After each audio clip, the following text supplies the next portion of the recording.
Hello everyone, my name is Alekhya, Assistant Professor in Cyber Security Department. So today our topic is on phone scam targets your bank accounts.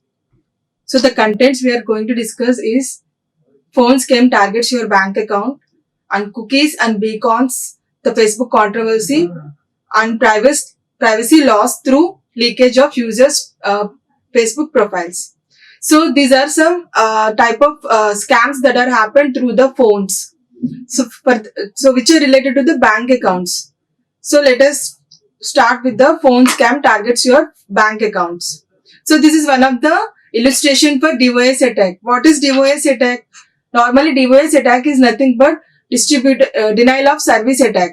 So where the attacker he tries to make the service unavailable for the user or the victim, we can say.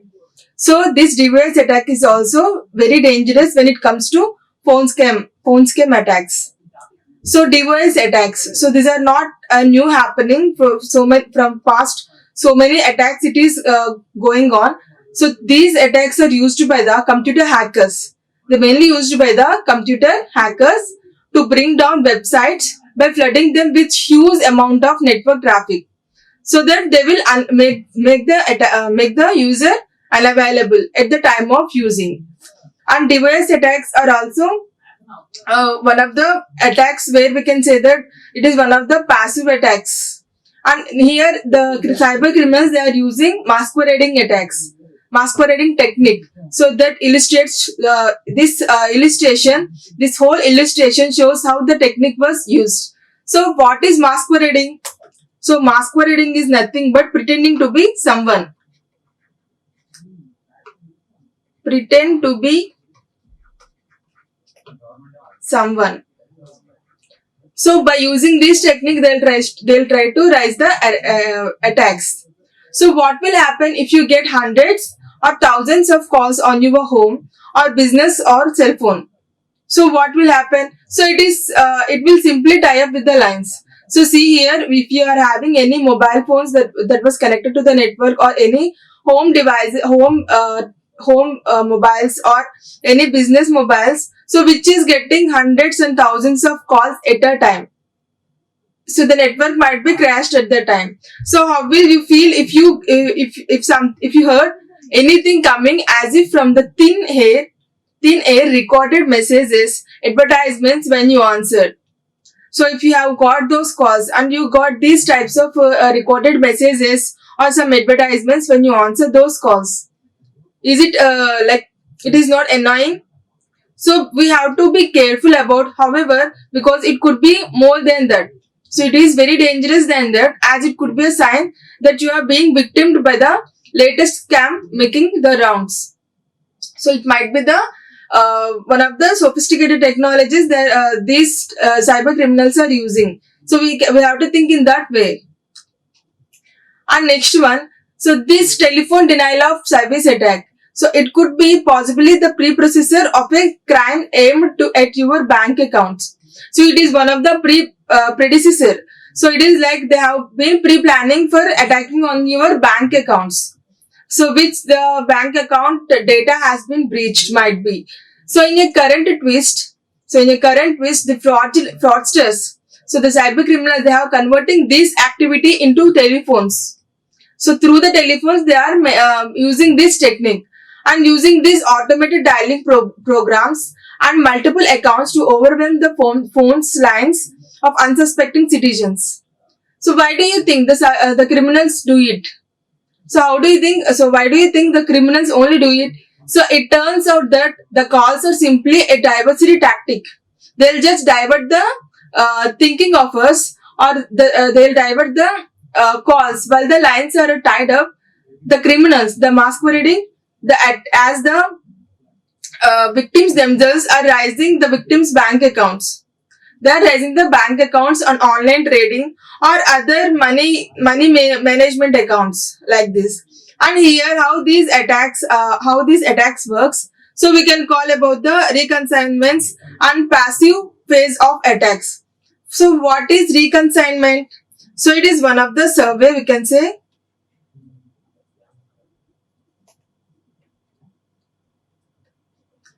Reconsignment means it is one of the survey that was conducted to retrieve or gain some information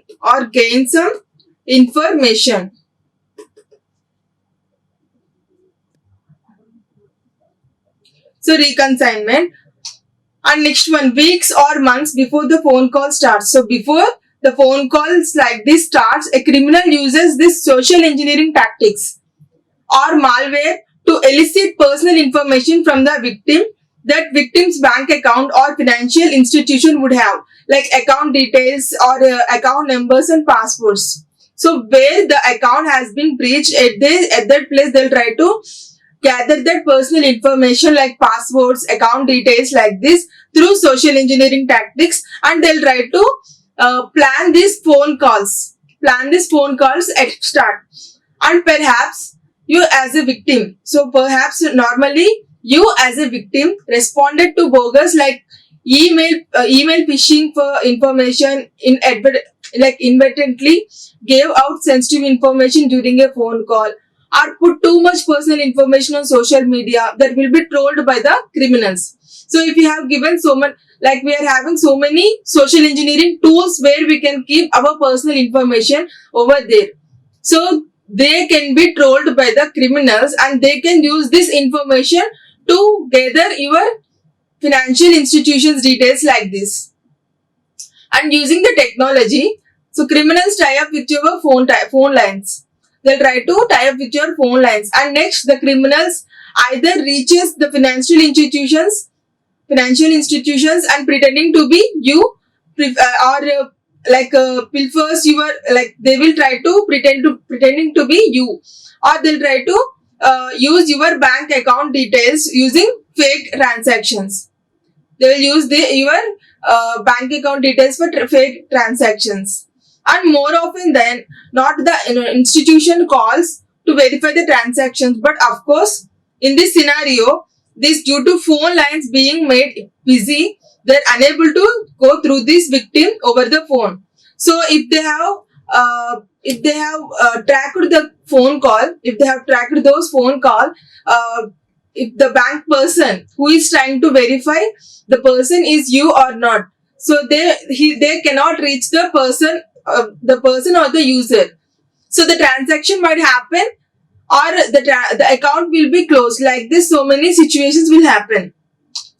And even if you have not made any bank transactions, the criminals sometimes recontact the financial institution. So it is one of the situation where sometimes he may recontact the financial institution in your name, or ask the bank to do those transactions. It's like a transfer of money or something similarly like this. They'll try to do, and or they substitute their own phone number to victim's account and just wait for the bank to call. So it is like, for all the details will be yours, all the details within the account will be yours, and they'll just try to change the phone number. So what will happen? So all the transactions or all the account details will be transferred to that phone number. So that also they can get benefit. And for example, by stealing your password, by remembering the keylogger utility, it is one of the stealing password, and using that malware. So through that malware, they will be able to get into your account, and they can update your profile by putting their phone number. So they can change the number and they can use your account. And now the bank will end up calling them thinking it is you. So that instead of calling you, they'll call the attacker who has been changed the phone number. So it is nothing but masquerading technique. They'll try to pretending to be you. And this may be even learn about other authentication information and would be able to masquerade to the bank. So they had been masquerade to the bank. They has been using this technique for the bank to believe that it is the official user. And thus they will make your bank believe it is you. So who is talking to them? So by the time you or the financial institutions realized what happened, so it will be too late, because all the transactions or all the credentials that were gone to the other person. And here the Federal Bureau of Investigation, US, so the FBI, they have first learned about this emerging scheme through one of private industry partners. They have revealed how a Florida dentist lost like $4 lakh from its retirement account after a DOS attack on his phone. So what happened? So this person, because of this DOS attack, so the person has changed, like the account details has been revealed to the person, revealed to the criminal. So there has certainly an obvious rise in the number telephone DOS attack.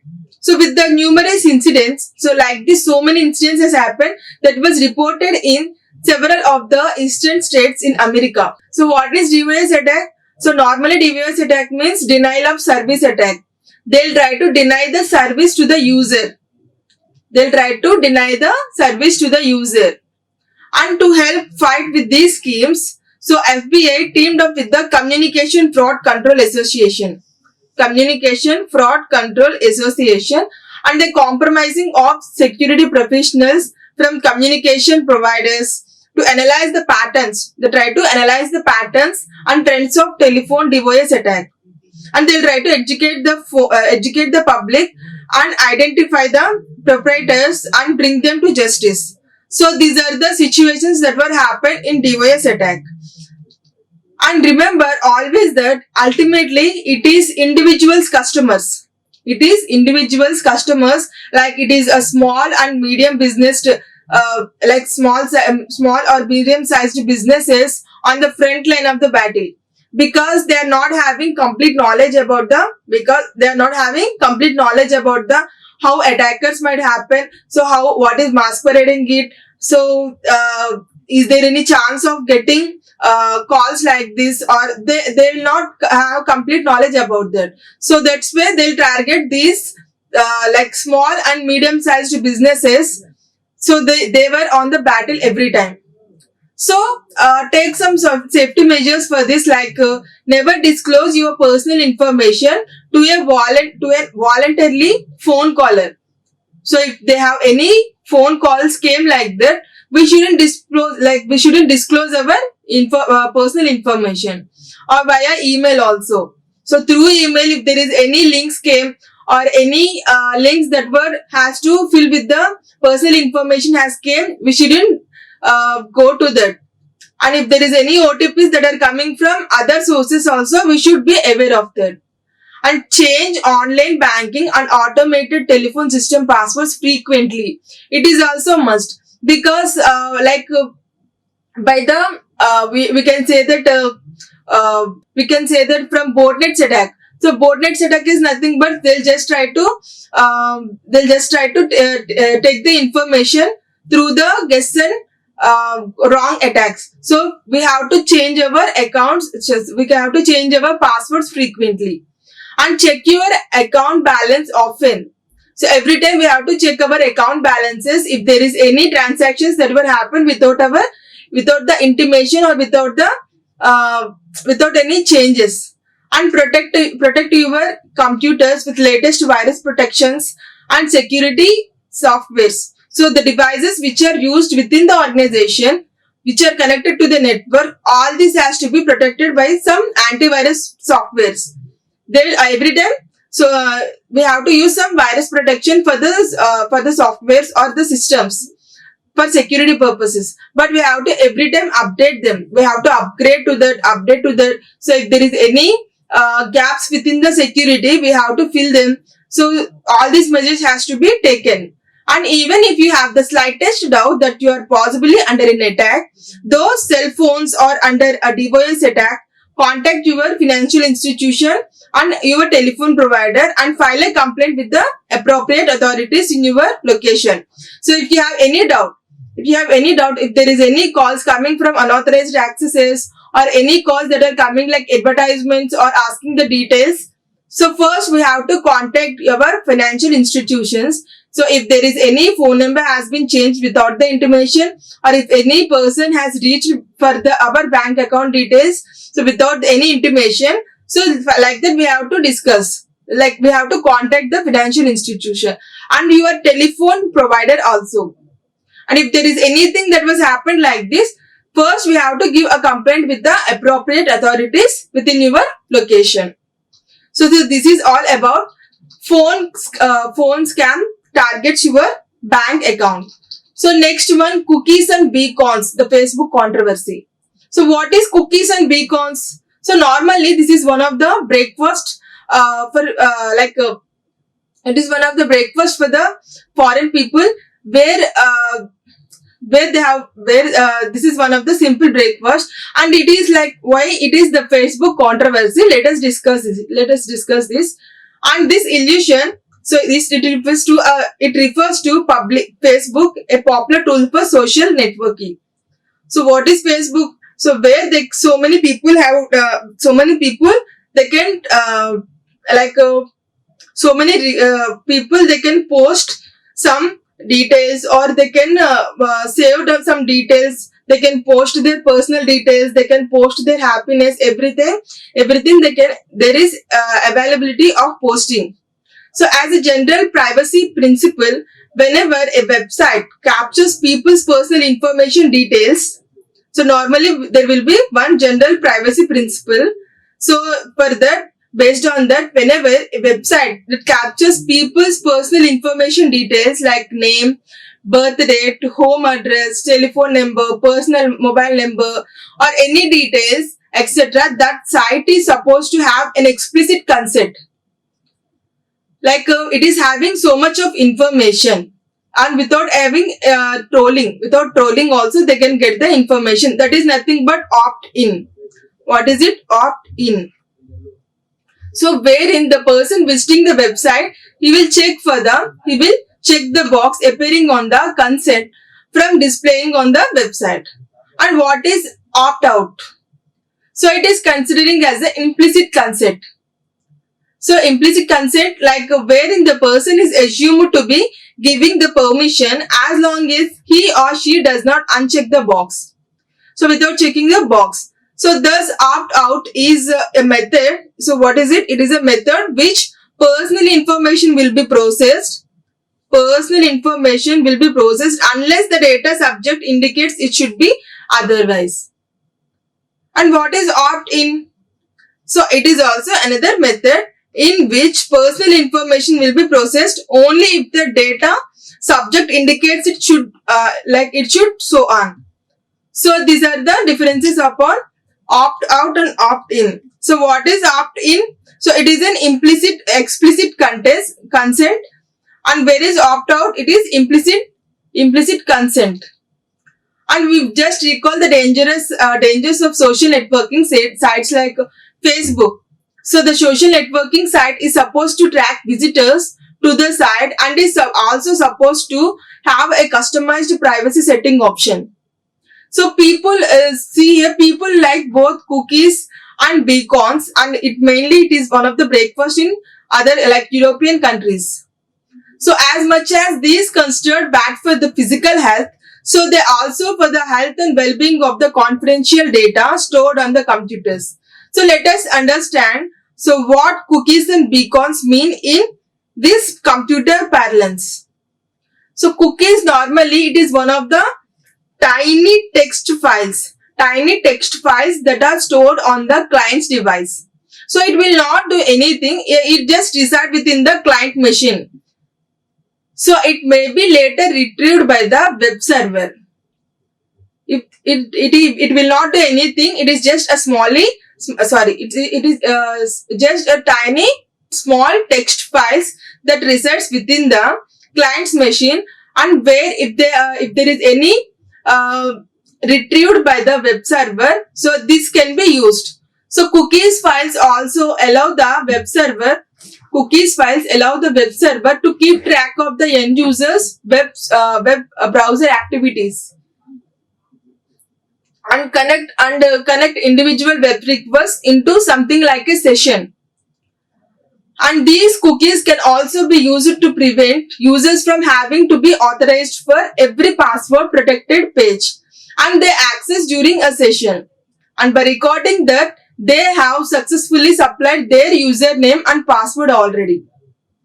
So they have already, this username and password will be stored within these cookies. So since cookies are stored on the PC's hard disk, they are not portable. And these cryptic or encrypted cookies within an unclear purpose and which are set without the user's knowledge, alarm internet privacy advocates. So it indicates danger to the internet privacy advocates, and they may also violate data protection laws. And what is a web beacon? So it is a graphic on a web page or an email message that is designed to monitor who is reading the web page or email message. So they'll try to track that information.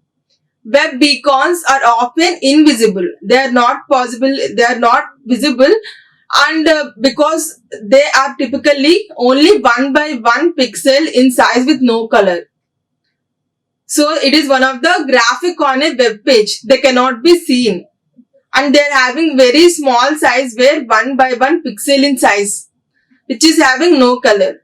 And some information collected is the IP address of the computer that the web beacon is sent to. And the URL of the page the web beacon comes from and the time it is viewed. And web beacons are also known as web bugs. We can say that they are also called as web bugs. And 1 by 1 GIFs. So GIFs are nothing but graphics interchange format. So they are all invisible GIFs and tracker GIFs. So they are all called as web beacons. And Facebook uses these beacons heavily. So they'll use these beacons heavily where it was a component of Facebook's advertisement system. So in Facebook advertisement system, it will reside. That send data from extraneous website to Facebook.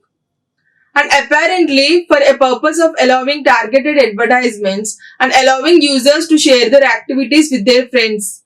Like this, so many they can post within that website. And on some situation happened where on 6th November 2007, beacons were launched by 40 plus associated websites. And the notorious service which became the target of a class action lawsuit. And the service was shut down in the September 2009 because of its dangerous effects. And Facebook raised by some privacy concerns. And on 20th November 2007, a civic action called moveon.org. They have created a Facebook group and opinion petition demanding that Facebook not publish their activity from other websites without explicit permission from the user. And in fewer than 10 days, this group gained like 50,000 members within this small amount of time, 10 days. And eventually, beacon was changed to meet the requirement that any actions transmitted to the website would have to be approved by the Facebook user before being published. And what happened in November 2007, a note was published by Stephen Bachu. So he is a security researcher for Computer Associates, and he was about his test of the beacon system. So in this note, he said that it was found that the data was still being collected. So they have stopped that content. So some data has been collecting. Some data has been despite users opts, whereas he had choice not to log into the Facebook at a time. So after that, what happened? This finding was indirect disagreement of the statements made by the Chamath Palihapitiya. So he is one of the Facebook's vice president of marketing and operations in an interview, and he told that, so the New York Times published the same day. So question to the Facebook, this Facebook vice president marketing and operations. So in case, so what the question is, in case I purchase tickets on Fandango and refuse to issue the information to my friends on Facebook. So does the Facebook still gets the information about my purchase? So it is the question that was asked by New York Times publisher. So answer was not at all. So only by publishing the information within the website, this social engineering tool, only will know other persons. Not at all. We are still trying to dismiss a lot of wrong information being publicized without cause. So this is the answer he has been given. So this is about cookies and beacons, the Facebook controversy. And next one, privacy loss through leakage of users' Facebook profiles. Privacy loss through leakage of users' Facebook profiles. This is another example. So this is one of the latest issue going as per this story posted at the end of July 2010. So this was the link. And phishing and ID theft are emerging as the biggest security and privacy threats online. So it is a challenge for people in the digital era to protect their online privacy. So normally privacy has three dimensions. What are they? Information privacy, personal privacy, and territorial privacy. So these are the three dimensions a privacy should have. And the first was as well as second aspects were getting impacted in current times as this illusion stores. So this is the understand how issue the arrays was recently. And 100 million users lost their personal details. So they were all heavy users of social networking website. So they will post everything. So these personal details were leaked in the online and now they are available for download. An online security consultant, they scammed Facebook profiles using certain software tool. So when that was done, all the data of people who were not hidden it through appropriate privacy settings were collected. And the list of such personal data was compiled. So the list was uploaded for a free download. Now it is just a matter of accessing the URL of every searchable Facebook user's profile, their name, their unique ID. So this is according to the latest BBC report. And imagine that implications considering the kind of personal information people carelessly leave on their Facebook accounts. And according to the enterprising security consultant, he published the data only to highlight privacy issues. He just highlighted the privacy issues, but Facebook retort said that the information was already public. So apparently the news of personal information availability spread like a wildfire. And as per the tenet of privacy, people who use Facebooks are supposed to own their information and they are supposed to have the right to share only what they want with those with whom they wish to share and when they want to share. So there are some privacy settings like this. However, it turns out that in this case, information that people have agreed to make publicly available was collected by the single researcher, and that information already existing in the Google and other search engines as well as Facebook's. And however, Facebook denied this and said that no private data was available for public consumption or had been compromised. So there is no private data. And meanwhile, the list of personal data of so many users were already downloaded by over 1,000 people in a Pirate Bay, the world's biggest file sharing website. It is one of the world's biggest file sharing website, Pirate Bay. So through that, they have been collected the personal information by the 1,000 people. So according to one of the user, the list is terrific and scary at same time. As per Internet Watchdog Piracy, so Privacy International, warnings were issued to Facebook to sensitize them that something like this was likely to happen. So the expectation therefore was the Facebook should have anticipated the data attack and should have put in place measures to prevent it. So people find it hard to believe that a firm employing hundreds of engineers could not possibly image a privacy leakage incident of this size. And according to people, this is an incidence of gross negligence on part of Facebook, who has got 500 million user accounts of June 2010. So this was happened. So what was happened here? Privacy loss because of the leakage of users' profile, Facebook profiles. So this is what happened.